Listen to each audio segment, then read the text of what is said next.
Orang yang telah meninggal dunia ada rasa rindu pada orang masih hidup. Kenapa petunjuk pada yang masih tahu hidup, tahu siapa yang rindu padanya? Apakah amalan yang patut dibuat oleh si hidup? Baik. Kalau kita teringat orang yang sudah mati, maka kita ziarah kubur. Sini orang perempuan ada ziarah kubur. Ada orang perempuan ziarah kubur? Pernah tak? Halal ke haram? Halal? Halal ke haram? Halal. Ada apalah? Takut nak cakap. Halal, tidak haram. Okey? Pernah tak bercakap dengan orang dalam kubur? Apa hukum? Kita pergi ziarah kubur, kita bercakap. Mak, saya datang ni mak. Ada tak orang cakap kita kan? Apa hukum dia? Hukumnya harus. Baru ni keluar dalam Facebook satu cerita dia kata haram. Salah. Tak betul. Bercakap dengan orang yang telah mati harus. Tapi bercakap yang layak, patut padan. Biar sesuai dan munasabah. Sebab tu kita pergi di kubur, Nabi kata, kalau pergi di kubur, beri salam atas dia.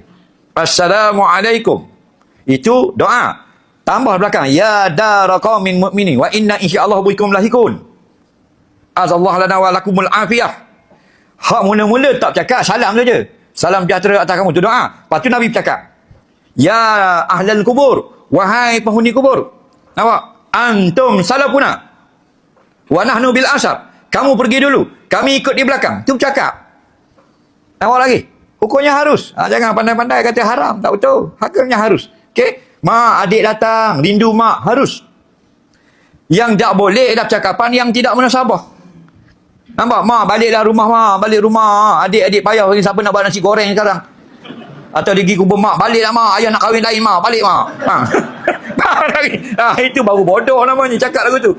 Biar munasabah. Dan bila kita datang kubur mak kita, ayah kita, dia tahu tak? Itu soalan macam kata ni, dia tahu dan rindu kita. Nabi kata, ma min muslimin marra bi qabri akhihi. Tidak ada seorang Islam pergi ke kubur